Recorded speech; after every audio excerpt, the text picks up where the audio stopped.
friends, I am your maths faculty from QLS Academy. Today we are going to study about area and mensuration. So let's start with our today's lecture. Area. Look at these figures and tell which one occupies more region. You can say that bigger one has a larger area. It occupies more region. जो बड़ा circle है वो ज़्यादा reason cover कर रहा है as compare to छोटा circle and same goes with rectangle. ठीक है. The amount of surface enclosed by a closed figure is called its area. मतलब किसी भी फिगर के अंदर जितना भी सरफेस आ रहा है हम उसे एरिया बोलते हैं. हमने पिछले लेक्चर में क्या पढ़ा था? पेरीमीटर. पेरीमीटर क्या था हमारा? सिर्फ और सिर्फ सरफेस. अब सरफेस प्लस उसके अंदर का पूरा रीजन वो होता है हमारा एरिया. तो पेरीमीटर और एरिया का डिफरेंस समझ गए आप लोग. अब now look at these figures. Can you tell which of the above figure has more area? No, it is difficult to tell just by looking at these figures. So what do you do? Let's see. Let's take an example and see what can be done. एक example लेते हैं. Find the area of the shape shown in this figure. आपको ये figure दिख रहा है, बीच में आपको एक रीजन दिख रहा है, आपको एक इमेज दिख रही है जो एक अपना काइंड ऑफ रेक्टेंगुलर है बट उसको फिर बीच से कटा भी हुआ है. अगर मैं आपसे इसका एरिया पूछूं तो आप कैसे बताओगे? देखते हैं आगे. सबसे पहले आप क्या करोगे? This figure is made up of line segments. ठीक है. More over it is covered by full squares and half squares only. देखो जो आपके फुल स्क्वायर्स आपको दिख रहे हैं जो हमारा पूरा का पूरा स्क्वायर कवर कर रहा है और हाफ स्क्वायर वो डायगनल वाले squares. This makes our job simple. तो हम पहले पूरा का पूरा हम उसको देख लेंगे कि क्या बोल रहा है. फुली फिल्ड स्क्वायर्स हम निकाल लेंगे. फुली फिल्ड स्क्वायर्स कितने हैं? 3. हाफ फिल्ड स्क्वायर्स कितने हैं? 3. तो area covered by full squares कितना हो जाएगा? 3 into 1 square units. That will be equals to 3 square units क्योंकि एक स्क्वायर हमारा 1 स्क्वायर यूनिट का होता है. ठीक है. Now area covered by half square units क्या हो जाएगा हमारा? Half plus half plus half. तो टोटल एरिया क्या हो जाएगा? 3 square units plus half plus half plus half. मतलब half plus half plus half को आप कैसे लिख सकते हो? 3/2. तो टोटल एरिया क्या हो जाएगा? 3 plus 3/2 that is equals to 9/2. तो ऐसे हमने टोटल एरिया निकाल लिया. ठीक है. अब ये तो आपका रेगुलर फिगर था. मतलब इसमें आपको समझ में आ रहा था कि कौन सा फुल स्क्वायर है कौन सा हाफ स्क्वायर है. बट अगर मैं आपको कोई इरेगुलर सरफेस दे दूँ जिसमें किस स्क्वायर के अंदर कितना पार्ट आ रहा है उस फिगर का आपको नहीं पता हो तो आप क्या करोगे? तो यही हमारा नेक्स्ट टॉपिक है, process of finding irregular areas. Now ये आप फिगर देखो. ठीक है. ये फिगर में हमको पूछा है कि आप इसका एरिया कैसे निकालोगे. तो देखते हैं कैसे. Place the diagram on a square paper और graph where every square measures 1 centimetre into 1 centimetre. हर हमारा जो स्क्वायर है उसका जो एरिया है वो 1 सेंटीमीटर इंटू 1 सेंटीमीटर होता है. तो इसका पूरे का हमने ग्राफ निकाला और हमारे डायग्राम को हमने उस ग्राफ के ऊपर पुट कर दिया. Make an outline of the figure. Now look at the squares enclosed by the figure. इस फिगर के अंदर कितने स्क्वायर्स हैं आप पहले वो देख लो. Some of them are completely enclosed. देखो कुछ कम्प्लीटली इनक्लोज्ड हैं जो हमने क्रॉस से बताया है. Some of them are half enclosed जो हमने हाफ हाफ हाफ लिखा है उनमें सिर्फ हाफ हमारा पूरा का पूरा स्क्वायर कवर हो रहा है. And some of them are less than half जिसको हमने ऐसे गोल गोल करके बताया है. And some more than half. कुछ मोर दैन हाफ होते हैं. तो the area is the number of centimetre squares that are needed to cover it. ठीक है. तो अब क्या करते हैं हम? When the squares do not always fit exactly. जैसे कि इस फिगर में हमारे स्क्वायर्स एग्जैक्टली फिट नहीं हो रहे हैं. तो when the squares do not always fit exactly into the areas you measure we get over this difficulty by adopting a convention. अब कन्वेंशन क्या है ये देखते हैं. The area of 1 full square is taken as 1 square unit. जो भी हमारे squares पूरे के पूरे कवर हो रहे हैं उस रीजन में, जैसे इस केस में क्रॉस है, हम उसका एरिया लेते हैं 1 square unit. If it is a centimetre square sheet then area of 1 square will be 1 centimetre square. ठीक है. Now we ignore the portions of area that are less than half a square. जो portions half से कम होते हैं, like इस example में जो अपने गोले गोले वाले पोर्शन है उनको हम निगलेक्ट कर देंगे क्योंकि वो हाफ स्क्वायर से भी कम एरिया ले रहे हैं. Now if more than half of a square is in a region, just count it as one square. अब अगर हाफ है तो आप हाफ लोगे, हाफ से कम है तो आप उसको इग्नोर कर दोगे, और हाफ से ज़्यादा रीजन ले रहा है तो आप उसको पूरा वन मान लोगे. If exactly half the square is counted, take the area as half square unit. ठीक है, तो आपने कैसे कैसे लिया, जो हमारा स्क्वायर रीजन के अंदर पूरा का पूरा आ रहा है उसको आपने वन स्क्वायर यूनिट लिया, जो एग्जैक्टली आधा आ रहा है आपने उसको हाफ स्क्वायर यूनिट लिया, जो आधे से कम आ रहा है आपने उसको इग्नोर कर दिया, एंड जो आधे से ज़्यादा आ रहा है आपने उसको भी वन मान लिया. तो ये हमारे कन्वेंशंस थे. Such a convention gives a fair estimate of the desired area. ठीक है, अब एक एग्जाम्पल लेते हैं और समझते हैं. एग्जाम्पल क्या है, bye counting squares estimate the area of the given figure. ये देखो आपको एक लीफ है दी हुई और आपको उसका एरिया निकालना है, तो आप कैसे निकालोगे देखते हैं.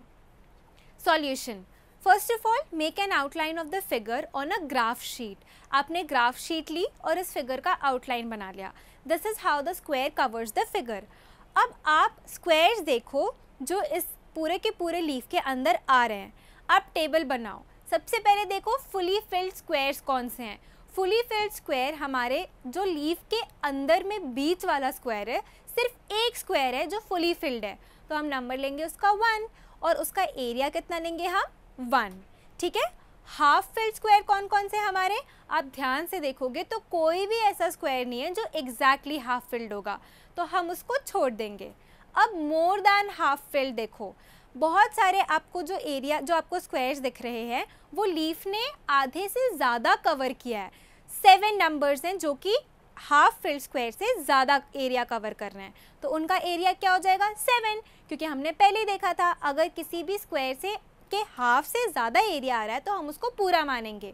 और area less than half filled क्या होगा, 9 फिगर्स में हमारा कम एरिया आ रहा है हाफ से, तो हम उसको नेगलेक्ट कर देंगे 0. तो हमारा आंसर इससे क्या आ जाएगा, 1 + 7 = 8 स्क्वायर यूनिट्स. ठीक है, तो ऐसे हमने एरिया निकाल दिया. अब देखते हैं जो हमारे नोन फिगर्स हैं उनका area. Area of rectangle. With the help of the squared paper can we tell what will be the area of a rectangle whose length is 5 cm and breadth is 3 cm? Obviously, we will draw a rectangle on a graph paper having 1 cm into 1 cm squares. ठीक है, तो rectangle covers 15 square, तो 15 square से मिलकर हमारा एक rectangle बन रहा है. अब स्क्वायर्स देखो कैसे अरेंज्ड है, 5 स्क्वायर्स आपके लेंथ में अरेंज्ड हैं और 3 स्क्वायर्स आपके ब्रेथ में अरेंज्ड हैं. तो 5 सेंटीमीटर लेंथ में हो जाएगा, 3 सेंटीमीटर ब्रेथ में हो जाएगा. तो the area of the rectangle क्या आ जाएगा, 15 square centimetre, which also can be written as 5 × 3 square centimetre. तो हमारा फॉर्मूला क्या निकल गया, area of the rectangle is equals to length into breadth. ठीक है, अब आते हैं हम एरिया ऑफ स्क्वायर पर. Let us now consider a square of side 4 cm. 4 cm side का एक स्क्वायर है. What will be its area?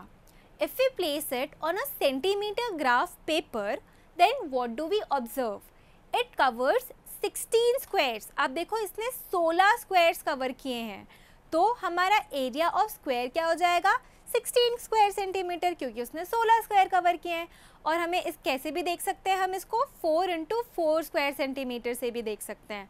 तो हमारा इसका फॉर्मूला क्या निकल जाता है, side into side. Area of square is equals to side into side. ठीक है, अब एक एग्जाम्पल लेते हैं जिसमें हमारे 2 एग्जाम्पल्स लेते हैं जिसमें हमारा सब कुछ कवर हो जाता है, area of rectangle and area of square दोनों. Bob wants to cover the floor of a room 3 meter wide and 4 meter long by squared tiles. अब देखो जो हमारा रूम है वो 4 मीटर लॉन्ग, लेंथ उसकी 4 मीटर है और ब्रेथ उसकी 3 मीटर है. मतलब हमारा जो रूम है वो रेक्टेंगुलर है, लेकिन उसको किससे कवर करना है, स्क्वायर टाइल से. और स्क्वायर टाइल्स की हमें क्या दिया है, if each square tile is of side 0.5 metre, then find the number of tiles required to cover the floor of the room. मतलब हमारे रेक्टेंगुलर रूम को हमें स्क्वायर टाइल से फिट करना है और हमारे स्क्वायर टाइल की मेजरमेंट क्या दी है 0.5 मीटर। तो हमको नंबर ऑफ टाइल्स ढूंढने हैं जो हमारे इस पूरे के पूरे रेक्टेंगुलर रूम में फिट हो जाएं। ठीक है, तो सबसे पहले हम क्या करेंगे, एरिया ऑफ टाइल्स देखेंगे और एरिया ऑफ रूम देखेंगे। Total area of tiles must be equal to total area of the floor of the room, तभी सारी की सारी टाइल्स हमारे रूम में इक्वली फिट हो जाएगी और कोई भी गैप नहीं छूटेगा। तो सबसे पहले हम रेक्टेंगुलर हमारा जो रूम है उसका एरिया निकाल लेते हैं। कैसे निकालेंगे, length of the room is equals to 4 metre and breadth of the room is equals to 3 metre. तो एरिया ऑफ हमारा फ्लोर या फिर एरिया ऑफ रूम क्या आ जाएगा, length into breadth, that is 4 metre into 3 metre, that will be equal to 12 square metres. Now area निकालेंगे हम हमारे एक टाइल का। Area of 1 square tile is equals to, square है तो उसका एरिया क्या हो जाएगा, साइड इंटू साइड। एक साइड क्या गिवन है 0.5 मीटर, तो हमारा एरिया क्या आ जाएगा 0.5 into 0.5 metre, that will be equals to 0.25 square metre. ठीक है, अब हमारे दोनों का एरिया निकल गया। अब निकालेंगे नंबर ऑफ टाइल्स रिक्वायर्ड, मतलब हमें कितनी टाइल्स रिक्वायर्ड है हमारे रेक्टेंगुलर फ्लोर को कवर करने के लिए। तो हम कैसे निकालेंगे, area of the floor upon area of 1 tile, तो उससे हमारी नंबर ऑफ टाइल्स आ जाएंगी। तो हमारा क्या होगा answer, 12 upon 0.25, that will be equal to, हम जब उसको कन्वर्ट करेंगे तो 1200 अपॉन 25, हमने पॉइंट हटाया तो हमारी नंबर ऑफ टाइल्स कितनी आ गई, 48। ठीक है, अब आते हैं हम अपने नेक्स्ट एग्जाम्पल पर। By splitting the following figures into rectangles find there areas, और आपको मेजर सेंटीमीटर में गिवन है।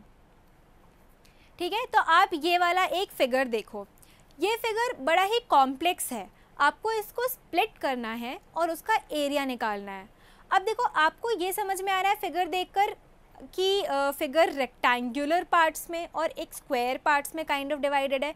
तो जब आप उनको डिवाइड करोगे तो सबसे पहले आप फिगर लो, उसको बीच से 3 लाइन्स में डिवाइड कर दो। 3 लाइन्स में आप जैसे ही डिवाइड करोगे तो आपके 4 रेक्टेंगल्स बनेंगे। कौन कौन से मेजरमेंट के, 4 इंटू 2, ठीक है, फिर आ जाएगा हमारा 6 इंटू 1, फिर आ जाएगा हमारा 3 इंटू 2, फिर आ जाएगा 4 इंटू 2। ठीक है, तो एरिया ऑफ फर्स्ट रेक्टेंगल क्या बन जाएगा, 4 into 2, that is 8 centimetre square. Second rectangular का देखो आप 6 और 1 आ रहा है तो 6 into 1 6 centimetre square. Third rectangle का क्या आ रहा है हमारा, 3 लेंथ आ रही है, 2 उसकी ब्रेथ आ रही है, तो is equals to 3 into 2, that is 6 centimetre square. And fourth rectangular का क्या आ रहा है measurement, 4 into 2, that is 8 centimetre square. अब हर एक रेक्टेंगुलर का एरिया आ गया, तो टोटल एरिया आप कैसे निकालोगे, इन चारों रेक्टेंगल्स के एरिया को ऐड कर दोगे, that will be 8 + 6 + 6 + 8, that will be equals to 28 centimetre square. ऐसे हमने कॉम्प्लेक्स फिगर का एरिया उसके टुकड़ों में बांटकर सही कर लिया। ठीक है, so this was all for today. I hope you enjoyed the learning. If you have any doubts or query, kindly go to the below link. Thank you.